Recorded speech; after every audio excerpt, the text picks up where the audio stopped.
Coming up on Network Africa, the Gambian army arrests 2 allies to ousted President Yahya Jammeh as they return from exile.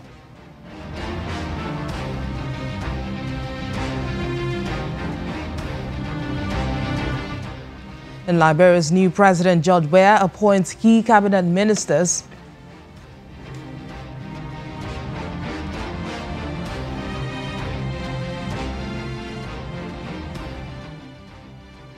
Plus, Angola's former Vice President Manuel Vincent faces trial for corruption.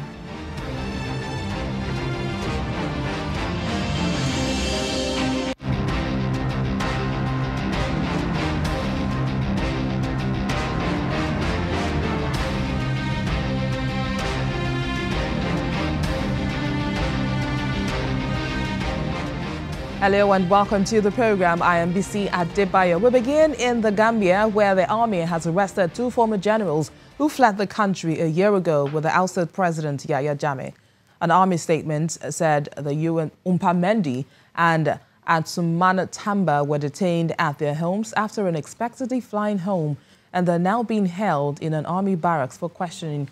It's unclear why the men returned to the Gambia or what they're specifically accused of. A year after taking office, President Adama Barrow is still working to consolidate control over Gambian institutions, including the military. And now Zimbabwe is to hold elections later this year, in which President Emmerson Mnangagwa is expected to face his main rival, Morgan Tsvangirai. Both sides are moving fast to cement their support bases, as Mr. Mnangagwa is under pressure to show he can break with the policies of Robert Mugabe's 37-year rule, while the opposition, led by an ailing Tsvangirai, wants to prove that they had the support of the majority all along. Officials of Zimbabwe's Opposition Movement for Democratic Change, MDC, say their party is ready to finally end the reign of the ruling ZANU-PF party with their leader Morgan Tsvangirai, who they say is recovering from cancer. The country is expected to hold elections this year for the first time without Robert Mugabe, Tsvangirai's longtime rival. Tsvangirai's illness has exposed division in his party as officials scramble to take over leadership. Analysts say that without Tsvangirai at the head of the party, the opposition will struggle to rally the support they need to beat President Emmerson Mnangagwa. A lot of people do love Tsvangirai more than they love the entire MDC. A lot of people in the rural areas, they know Tsvangirai more than they know the brand MDCT. Tsvangirai had become a larger than life character. Mnangagwa, a protege of Mugabe, came to power in November after a de facto military coup, when the 93-year-old was forced to resign after the military confined him to his Harare mansion. At a meeting with youth ahead of the World Economic Forum in Davos, Mnangagwa took questions and posed for selfies while he reassured young people that his door will always be open. I believe that wherever the youths are in Zimbabwe, I say to them, this is a moment where they must speak out, where they must tell my administration what their challenges are, what they would want us to do, what environment they would want my team to create for them. We are good listeners. At least I am a good listener. I'm not so sure about all my colleagues. But he has promised that elections for the presidency, parliament and local government would be peaceful, and told business leaders that their investments would be secure and their profits safe. Just being able to hear him and where he's coming from, it's been very refreshing to hear that he's open to speak to young people and how passionate he is about ensuring that the economy begins to work the way it's supposed to. I think that is a huge boost of confidence for us, especially for us young people. A 75-year-old former vice president is under pressure himself to deliver on the economy and show that he is breaking with the policies of Mugabe, whose 37-year rule since independence in 1980 turned a promising country into a basket case and international pariah. Now, South Africa's ruling party, the African National Congress, has denied the rumors about the removal of President Zuma from office. At a media briefing in Johannesburg, the Secretary General, Ace Magashule, said matters of the party must be dealt with within without interference and timeline limits.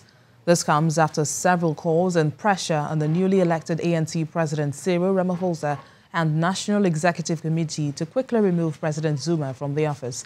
He says President Zuma's fate was not on the agenda of the National Executive Council held over the weekend, but several calls for him to be removed came from the floor.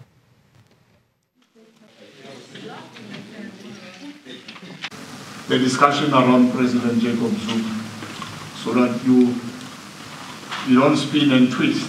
You hear it from the ANC National Executive Committee.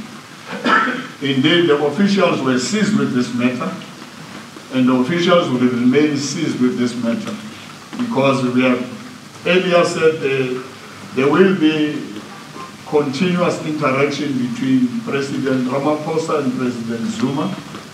And this matter was discussed in the National Executive Committee. And the matter was still left with the officials because it's a matter of interaction, and President Jacob Zuma and President Ramaphosa are actually talking about the coordination between the two and government. And that's where the matter is. So the matter is with us. There isn't any rumor or any decision taken to remove Comrade Zuma, as some say in the social media. The deadline has been given a deadline by tomorrow. There isn't such a thing. The resolution is that we assist as officials together with President Zuma and President Ramaphosa with this matter. Liberia's new president, George Weah, has announced his first cabinet appointment barely 24 hours after taking office. Those that clinched the key positions include Bebonzoga Findley, who's the Minister of Foreign Affairs, the former Senator Nathaniel McGill as Minister of State for Presidential Affairs and ex-chairman of the governing CDC party. Others include Samuel Swear, the Minister for Finance and Development Planning, and Charles Gibson, Minister for Justice. Major General Daniel D. Zenghan, who is the former Chief of Staff of Liberia's Armed Forces and is now the Minister for Defense, all pending approval from the Senate. There are reports that the new Foreign Affairs Minister is an ally of former President Ellen Johnson Sirleaf and that she allegedly recommended him.